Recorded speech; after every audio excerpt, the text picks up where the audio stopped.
Trump's wall, and if there's going to be a government shutdown, as Donald Trump, Nancy Pelosi, Mike Pence, and Chuck Schumer had a sit down. That coming up next.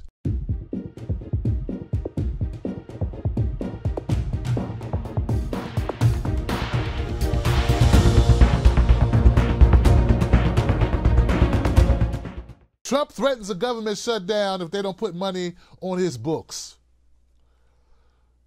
Donald Trump, Nancy Pelosi, Chuck Schumer, and Mike Pence met today in front of cameras, budgeting for the border wall, amongst other things. And I don't think that's why they got together to have a conversation, did they? Trump threatens a shutdown in a wild encounter with the Democrats.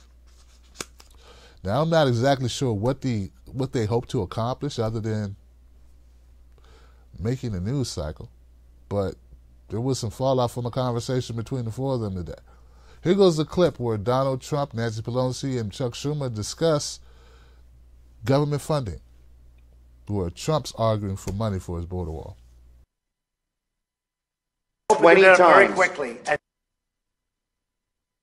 shut it down. No. And then you opened it up very quickly. And 20 times. I don't want to do what you did. 20 times Chuck, you have called for, I will shut down the government if I don't get my wool. None of us have said. You want to know something? You've said it. Okay, you want to put that on my... You said it. I'll take it. Okay, good. You know what I'll say? Yes.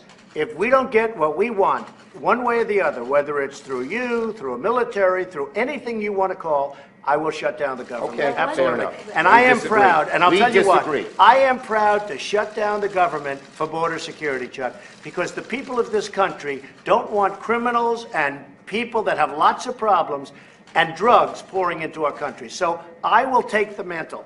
I will be the one to shut it down. Without a wall, these are only areas where you have the walls. We want to do where this. you have walls, Chuck, it's effective. Where you don't have walls, it is not effective. Yeah. Let's call a halt to this. We've come in here as the first branch of government, the Article 1, the legislative branch. We're coming in good faith to negotiate with you about how we can keep the government open. We're going to keep it open if we have border security. If we don't have border security, Chuck, we're not going to keep it open. I'm with you. We are going to have border security. And it's the same word. Effective You're border bragging security. about what has been done.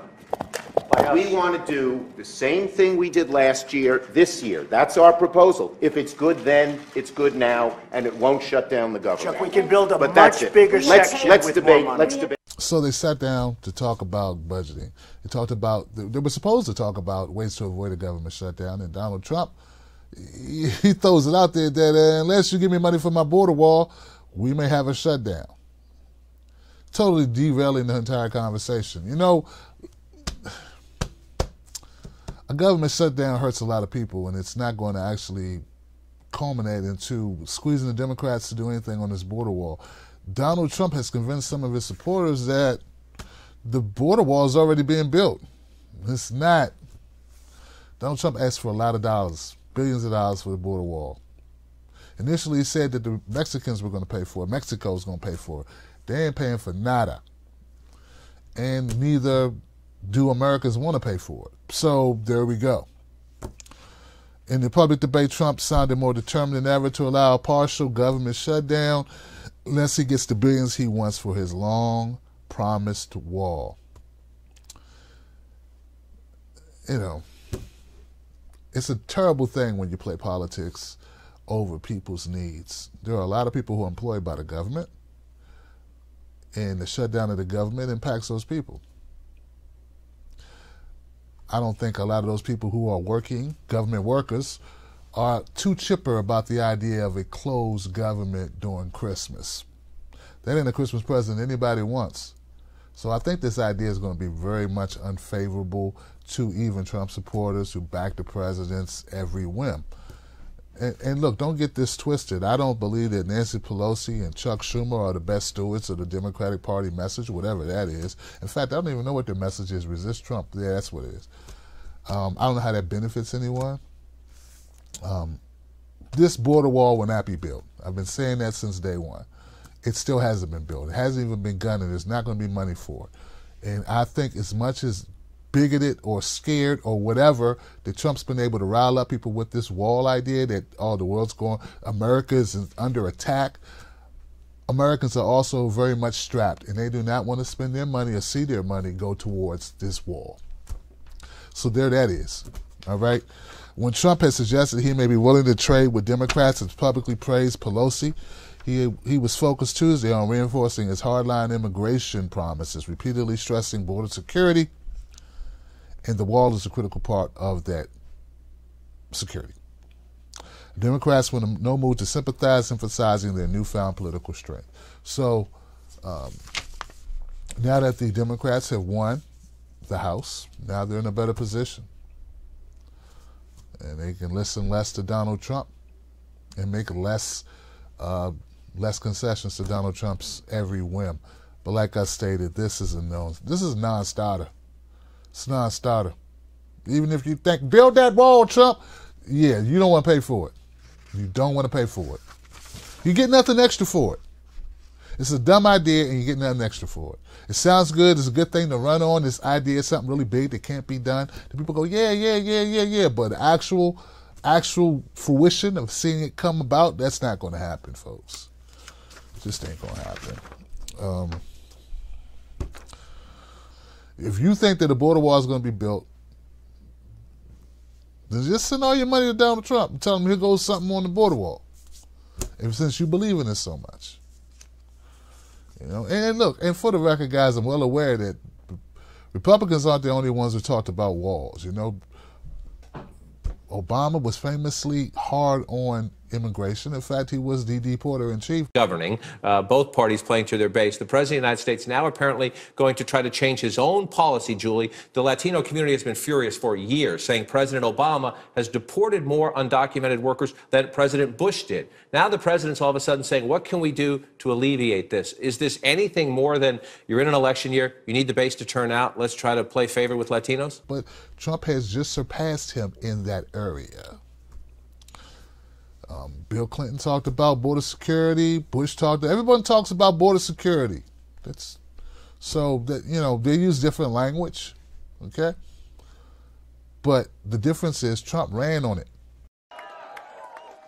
We're going to build a wall. It's going to be built. It's not even, believe it or not, it's not even a difficult thing to do. We're going to build a wall. It's going to be built. It's not even, believe it or not, it's not even a difficult thing to do. That's the difference. He ran on it. He made it a focal part of his candidacy. All right, so when you do that, here you go. This is what you get. I saw a clip on Twitter, a tweet on Twitter from, was it Ann Coulter? And she was calling Trump out because she said Trump's out here lying to people, saying that this border wall's already started, like the construction of it has already began. He's like, he can't believe that the supporters are that stupid. No, he doesn't. Today is more than about Democrats and Republicans. It's about restoring the Constitution's checks and balances to the Trump administration. It's about stopping the GOP and Mitch McConnell's assaults on Medicare, Medicaid, the Affordable Care Act, and the health care of 130 million Americans living with pre-existing medical conditions. Let's hear it more for pre-existing medical conditions. All right, guys, we're about to do this live. Metro Music Hall.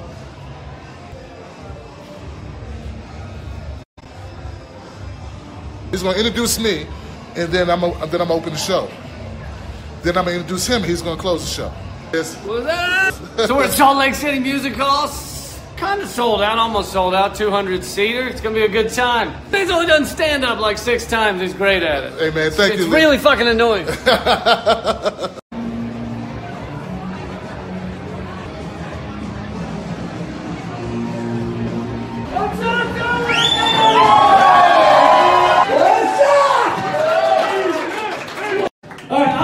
I'm gonna be back out in a few minutes, but I have an amazing opener. A lot of you guys already know him. He's the host